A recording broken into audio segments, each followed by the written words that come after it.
कांग्रेस के ब्लंडर जाने चंद मिनटों के अंदर। अगर आप सोचते हैं कि कांग्रेस की सबसे बड़ी भूल राहुल गांधी के बेतुके बयान है, तो ठहरिए, क्योंकि असली ब्लंडर्स तो उनके पूर्वजों ने किए हैं। अब इस पे कुछ चमचे ये भी कहेंगे, आज भी नेहरू की गलतियां गिनवा रहे हों, तो इन अक्ल के दुश्मनों को कौन समझाए कि जब इमारत गिरती है तो उसकी नींव डालने वाले से सवाल पूछा जाता है, ना कि उससे जो 70 साल बाद उस इमारत में रहने आया है।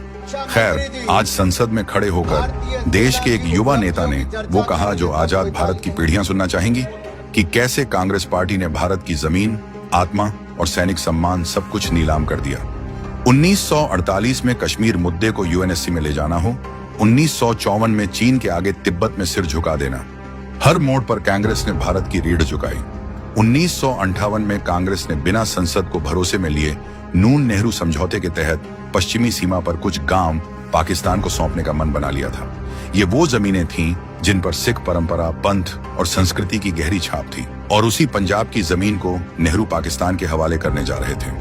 1960 में सिंधु नदी समझौते के नाम पर भारत की जल शक्ति, कांग्रेस ने यह सब पाक को सौंप दिया और ऊपर से $174 मिलियन का इनाम भी दे दिया।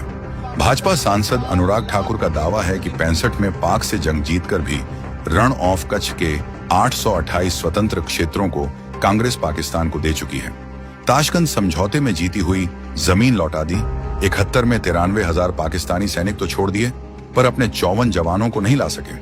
सेना से सबूत मांगने वाली इस पार्टी ने 1974 में नंबी नारायण जैसे देशभक्त वैज्ञानिक को बिना किसी सबूत के झूठे केस में फंसाया था और माफी तक नहीं मांगी।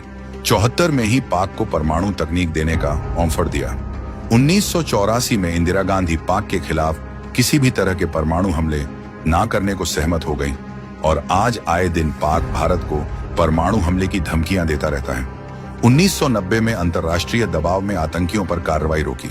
2004 से 14 तक की यूपीए सरकार की विदेशी नीति में पाकिस्तान को मोस्ट फेवर्ड नेशन का दर्जा दिया गया। 2012 में शांति प्रतीक के रूप में पाकिस्तान को सियाचिन देने की तैयारी चल रही थी।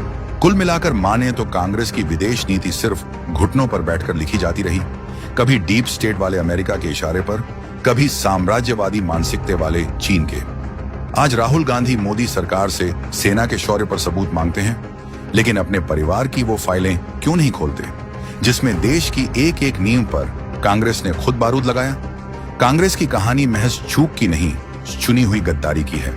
नेहरू ने जहां शुरुआत की, वहीं से राहुल तक ये पूरी खानदानी जमात एक ही धुन पर नाचती रही है। अब ये मत कहना 70 साल पुरानी बात है। जिन्होंने नींव खोदी, जवाब अब भी उन्हीं से मांगा जाएगा।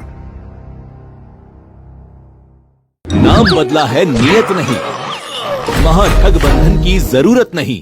आज ही लें संकल्प।